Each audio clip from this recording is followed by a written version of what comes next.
आज शनिवार का दिन है, जिस दिन अपन इस दरिद्रता से मिलने के लिए पीपल के पेड़ के नीचे आए हैं।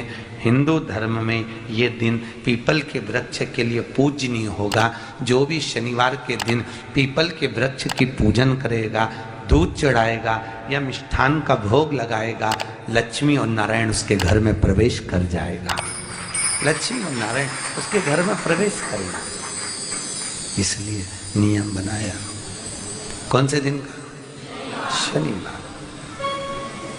लक्ष्मी जी बोली, नारायण आपने तो एक दिन का वार लिख दिया। शंकर जी ने 7 वार बनाए हैं, रविवार, सोमवार, मंगल, बुध, गुरु, शुक्र और शनि। ये शिव जी ने बनाया। अब एक दिन आपने अपना बना लिया, बाकी के दिन अगर कोई इस पीपल के वृक्ष के नीचे आएगा और यहाँ तो दरिद्रता बैठी है, तो उसका क्या होगा? भगवान नारायण बोले, सुन दरिद्रता, तेरे से एक विनती है, अगर कोई भी मनुष्य इस पीपल के पेड़ के नीचे अगर 7 दिन में आता है और उसके हाथ में अगर कोई सामग्री होती है तो तू उसके घर में प्रवेश नहीं करेगी।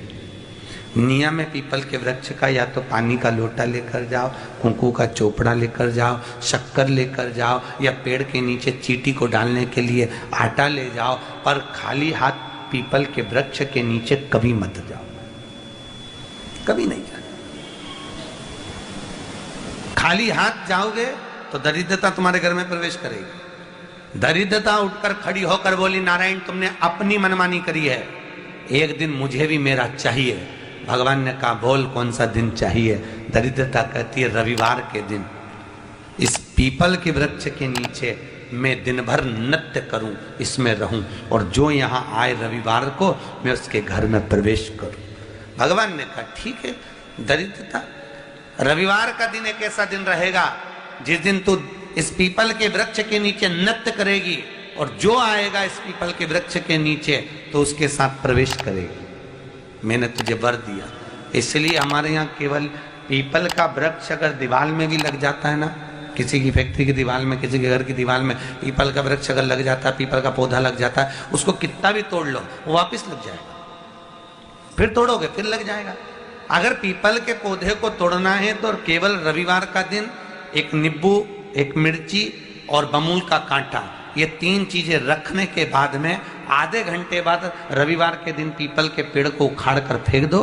दूसरी बार कभी पीपल दीवार में लगता ही नहीं, कभी नहीं लग सकता। केवल एक रविवार का, केवल एक संडे, इतवार का। घर में दीवारों पर अगर पीपल लग भी गया है, इसलिए पीपल के वृक्ष को उखाड़ने का, अगर घर में पीपल लगा हुआ है या पीपल का पौधा हमारे घर में लग गया, उसको उतारना, निकालना, लगाना, तो पीपल के वृक्ष को अगर निकाला जाता है तो रविवार के दिन, और अगर पीपल के वृक्ष को कहीं लगाया जाता है तो सोमवार के दिन या मंगलवार के दिन, बुधवार के दिन, इन दिनों में लगा सकते पीपल के वृक्ष कहीं लगाना।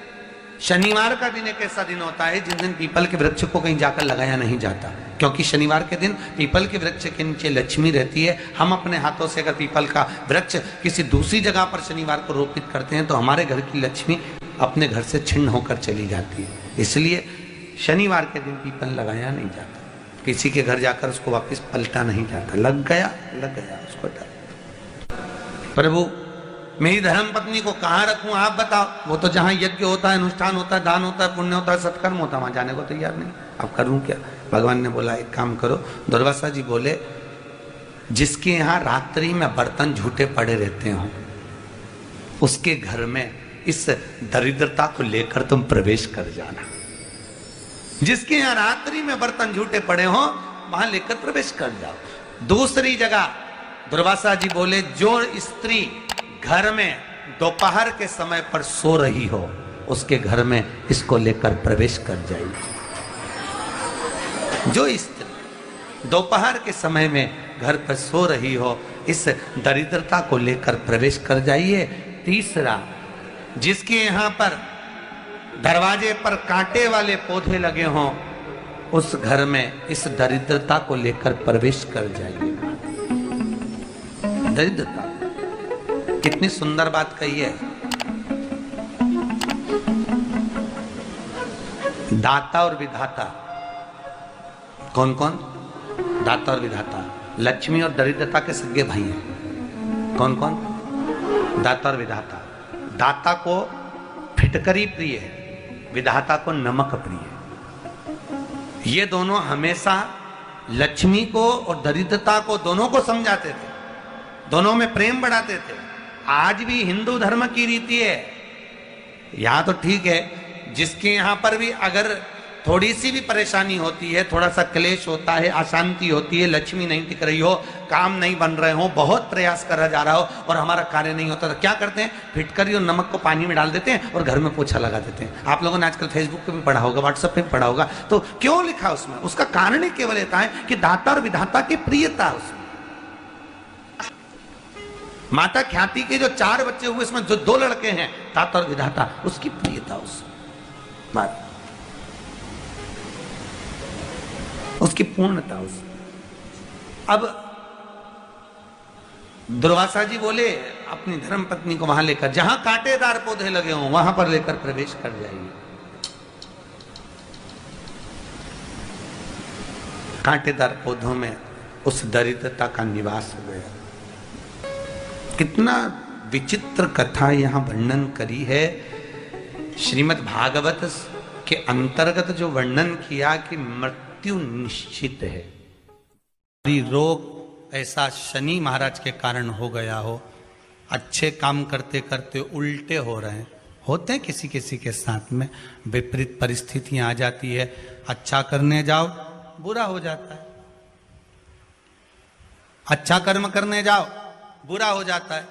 तो पीपल के वृक्ष की जो छाल होती है, छाल देखिए, पीपल के वृक्ष में जो छाल लगी होती है, उस छाल को घिसकर चंदन बनाकर भगवान शंकर का स्नान कराकर, अभिषेक कराकर, पूजन कराने के बाद में पिपलेश्वर महादेव का नाम लेकर, कौन से महादेव? पिपलेश्वर महादेव का नाम लेकर वो जो घिसी हुई छाल होती है, उस छाल का तिलक भगवान शंकर को लगा लो और उसी का थोड़ा सा भाग अपने कंठ पर, मस्तक पर लगाना प्रारंभ कर दो। धीरे धीरे जो विपरीत दशा है वो सुधरना प्रारंभ हो जाती है। पर नाम याद रखना, पिपलेश्वर। काशी में जो शिव जी की स्थापना कौन ने करी? काशी में जो शंकर भगवान बैठे उनकी स्थापना करी थी शनि महाराज ने। किसने करी थी? शनि महाराज ने। क्योंकि भगवान शनि महाराज को उनकी माता के द्वारा श्रापित हो गए और शनि महाराज कांपने लगे। शनि महाराज कांपते कांपते, मैं जाऊं तो जाऊं कहां, करूं तो करूं क्या? महाराज शनि महाराज दौड़े और दौड़कर भगवान भोलेनाथ के पास पहुंचे। हे शंकर, त्रिकालदर्शी, कैलाशी, अविनाशी, कृपा करिए बाबा भोलेनाथ, कृपा करो।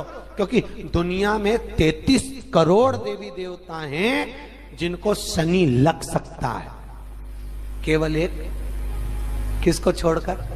शिव को छोड़कर। राम जी को शनि लगा तो 14 वर्ष वनवास चले गए। कृष्ण को शनि लगा तो मथुरा छोड़कर द्वारका चले गए। शनि लगा। हनुमान जी को शनि लगा तो गुफा में बैठकर राम राम जपना पड़ा। शनि सबको लगता है, केवल शनि नहीं लगता तो एक मेरे महादेव को, मेरे भोले बाबा को नहीं लगता। शंकर के पास में शनि आ गए। शनि ने आकर कहा, भोलेनाथ कृपा करिए बाबा, मैं बड़ा कष्ट में हूं, मैं करूं क्या? बाबा भोलेनाथ ने कहा, जा गंगा जी के तट पर काशी में जाकर एक शिवलिंग की स्थापना कर, उसकी आराधना कर और तेरा शरीर ठीक हो जाएगा, कष्ट नहीं भोगेगा। शनि महाराज ने काशी में जाकर शिव जी की स्थापना करी। आज भी नियम है, जिसको शनि लग जाता है एक काजल की डिब्बी ले लो और काजल की डिब्बी को 21 बार उतार कर उसको एकांत में जाकर, जंगल आदि में एकांत में किसी पेड़ के नीचे इतना सा खड्डा खोद कर उसमें काजल की डिब्बी को डाल दो और मिट्टी से पूर दो, उस व्यक्ति का शनि समाप्त हो जाता है। काशी विश्वनाथ का नाम लेकर काजल की डिब्बी को 21 बार उतार कर अगर काशी विश्वनाथ का नाम लेकर शनि वाले व्यक्ति को अगर पेड़ के नीचे दबा दे, शनि समाप्त, शनि उसको परेशान नहीं कर सकता। काशी कितनी मूलता है। उस क्रम को देखिए, भगवान शंकर पर विश्वास रखकर एक एक पल, एक एक घड़ी, एक एक समय, एक एक नक्षत्र का शिव महापुराण में वर्णन है। यहां तक शास्त्र कहता है कि पीपल के वृक्ष की जब भगवान शिव रचना करे, पीपल के वृक्ष की जब रचना करी गई तो उस पीपल के वृक्ष में भी कौन सा समय किसका है ये शिव महापुराण वर्णन करती है। सुबह 4 बजे से लेकर 7:30 बजे तक पीपल के वृक्ष में ब्रह्मा जी का वासा होता है। 7:30 बजे से लेकर 10:30 पौने 11 बजे तक पीपल के वृक्ष में भगवान विष्णु का वासा होता है। 10:30 बजे से लेकर पीपल के वृक्ष में 11:30 बजे तक पितरों का वासा होता है। 11:30 बजे से लेकर 12:30 बजे तक पीपल के वृक्ष में आहूतों का वासा होता है। 12:30 बजे से लेकर शाम को 4 बजे तक पीपल के वृक्ष में वासुकों का वासा होता है। 4 बजे से लेकर शाम को 7:30 बजे तक पीपल के वृक्ष में शंकर का वासा होता है। 7:30 बजे से लेकर 9:30 बजे तक पीपल के वृक्ष में कुबेर का वासा होता है। 9:30 बजे से लेकर फिर कुबेर के वृक्ष में अन्य देवों का वासा चालू हो जाता है। इसलिए हमारा हिंदू धर्म कहता है, हमारे शास्त्र कहते हैं कि पीपल के वृक्ष को जब पूजा जाता है, पीपल के वृक्ष की जब पूजन करी जाती है तो सुबह 10:30, 11, ज्यादा से ज्यादा 11:30, ज्यादा से ज्यादा 12, उसके पहले पीपल के वृक्ष की पूजन कर लेना चाहिए। रात को कुबेर का वासा होता है, इसलिए पीपल के वृक्ष में दीपावली के दिन रात्रि को 8:30 बजे से लेकर 9:30 बजे के बीच में जो पीपल के वृक्ष के नीचे घी का दिया लगाता है उसके घर में कभी संपदा की कमी नहीं आती है, क्योंकि कुबेर स्वयं विराजमान होता है पीपल के वृक्ष के नीचे। क्यों? क्योंकि 11:30 बजे से लेकर 12:30 बजे तक पीपल के वृक्ष में पितरों का वासा रहता है, आहूतों का वासा रहता है, फिर वासुकों का वासा आता है। पितर किसको कहते हैं? महाराज जो पूरी उम्र लेकर चले गए और उनके भीतर अभिलाषाएं बहुत थी, मैं ये भी करना चाहता हूं, मैं ये भी करना चाहता हूं, वो पितर हो जाते हैं। आहूत किसको कहते हैं? जिस माता के गर्भ में बच्चा जन्म ले और मर जाए, या 6 महीने का गर्भ धारण करने के बाद अवर्षण हो जाए, जीव पड़ने के बाद 6 महीने के बाद अगर बच्चा गर्भ में भी शांत हो जाता है, कुंवारी अवस्था में शांत हो जाता है, जिसका विवाह नहीं हुआ ऐसा बच्चा जब शांत हो जाता है, अधोगति में कोई मर जाता है, सुसाइड कर एक्सीडेंट में किसी भी रूप में मर जाता है तो वो आहूत कहलाता। शनिवार के दिन जो पीपल के वृक्ष में सरसों के तेल का दीप लगाता है उसको शनि कभी परेशान नहीं करता। एक बात हमेशा ध्यान रखिएगा, मान लो अगर कोई भारी रोग ऐसा शनि महाराज के कारण हो गया हो, अच्छे काम करते करते उल्टे हो रहे हैं, होते हैं किसी किसी के साथ में, विपरीत परिस्थितियां आ जाती है, अच्छा करने जाओ बुरा हो जाता है, अच्छा कर्म करने जाओ बुरा हो जाता है। तो पीपल के वृक्ष की जो छाल होती है, छाल देखिए, पीपल के वृक्ष में जो छाल लगी होती है, उस छाल को घिसकर चंदन बनाकर भगवान शंकर का स्नान कराकर, अभिषेक कराकर, पूजन कराने के बाद में पिपलेश्वर महादेव का नाम लेकर, कौन से महादेव? पिपलेश्वर महादेव का नाम लेकर वो जो घिसी हुई छाल होती है उस छाल का तिलक भगवान शंकर को लगा लो और उसी का थोड़ा सा भाग अपने कंठ पर, मस्तक पर लगाना प्रारंभ कर दो। धीरे धीरे जो विपरीत दशा है वो सुधरना प्रारंभ हो जाती है। पर नाम याद रखना, पिपलेश्वर। जम कितना भी दुख, विपदा, कष्ट सम्मुख में खड़ा हुआ हो, कितना भी दुख, पूंजी धन की अगर आपको कमी पड़ रही है और ऐसा लग रहा है कि मेरे पास में कुछ भी नहीं, हम तो यहां तक कहेंगे कोई मकान बना रहे हो, बेटी का विवाह कर रहे हो, बेटे का विवाह कर रहे हो, कोई अच्छा कार्य कर रहे हो, धन संपदा की भी कमती दिखे तो समय पर कांता भगवान का स्मरण कर, कांता चक्र का स्मरण कर, शिव और नारायण का नाम लेकर, एक बेलपत्र, एक शमी पत्र, एक श्वेत पुष्प, एक लाल पुष्प, दोनों हाथ में लेकर भगवान शंकर के अशोक सुंदरी के स्थान पर अगर समर्पित करा जाए तो संपदा की भी कमी नहीं आती। वो कांता चक्र है जो नारायण के। यहां तक शिव महापुराण की कथा कहती है, अगर कोई विद्वत ब्राह्मण ने आपको बताया है कि आपके घर में पितृदोष है कोई विद्वान ब्राह्मण ने बता दिया कि आपके घर में काल सर्प दोष है, कोई विद्वान ब्राह्मण ने बता दिया कि आपके यहाँ पर ये वास्तु दोष है और इस दोष को मिटाना जरूरी है। कोई ने आपको बताया, उस समय पर हमें घबराना नहीं।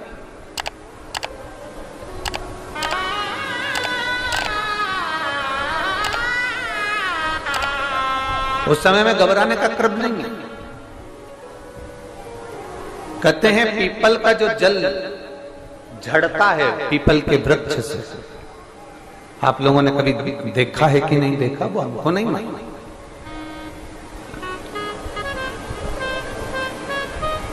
कितना भी अगर कोई वास्तु दोष बता दिया, पितृ दोष बता दिया, काल सर्प दोष बता दिया, कितना भी अगर कोई दोष बता दे, तो पीपल का जो जल वृक्ष में से झड़ता है, कभी कभी आप उसके नीचे हाथ रखकर देखना, थाली रखकर देखना, उसमें पत्थर पर देखना, तो वहां पर भी पानी के निशान आपको मिलेंगे, बूंद के निशान मिलेंगे।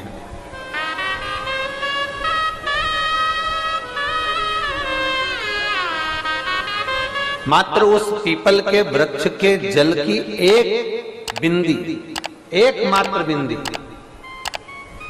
शंकर भगवान का जो शिवलिंग है जलाधारी है, चरण है, गणेश कार्तिक का स्थान है, अशोक सुंदरी का स्थान है, और प्रत्येक जलाधारी में से पानी बीच में से आकर नीचे की ओर गिरता है, नीचे की ओर गिरता है।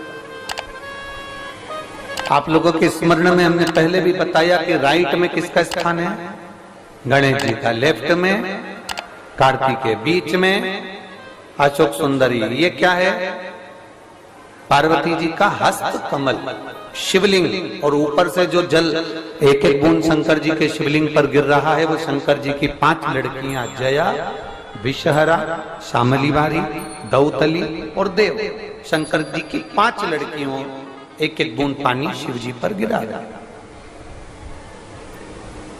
जहां जल नीचे गिरता है उस स्थान से जहां तक जल बहकर जा रहा है उस स्थान तक 33 कोटि देवताओं का स्थान, 33 कोटि देवताओं का स्थान। अब जहां पानी आया, जहां नीचे गिरा, उसके बीच में जो स्थान होता है, आप लोगों ने देखा है कि नहीं देखा? जिनने देखा है जरा हाथ उठाओ। ये पानी जैसे यहां तक आया और यहां के बाद नीचे गिरेगा, तब वो नाली के माध्यम से बाहर जाएगा। तो जितनी दूर यहां से वो नीचे की ओर जो गिर रहा है, यहां से वो नीचे की ओर जो पानी जा रहा है, ये जो स्थान होता है, ये हमारे 3 दोषों को निवारण तुरंत कर देता है। एक हमारा पितृदोष, एक हमारा काल सर्प दोष और एक हमारा वास्तु दोष का निवारण ये तुरंत करता है। और ये तो हमने केवल आपको शिव महापुराण के माध्यम से बताया कि ये 3 दोष का निवारण कर देता है, पर यदि कभी आप ध्यान से लिंग पुराण को पढ़ेंगे, आप यदि लिंग पुराण को पढ़ेंगे और गीता प्रेस गोरखपुर की लिंग पुराण को लाकर यदि आप पढ़ते हैं, या गीता प्रेस गोरखपुर की शिव अंक को भी आप अगर पढ़ेंगे, उसका नंबर हमारे स्मरण में नहीं आ रहा है, शिव अंकों को भी अगर आप पढ़ेंगे तो उसमें भी आपको वर्णन मिलेगा कि हम तो केवल 3 दोष का बता रहे हैं।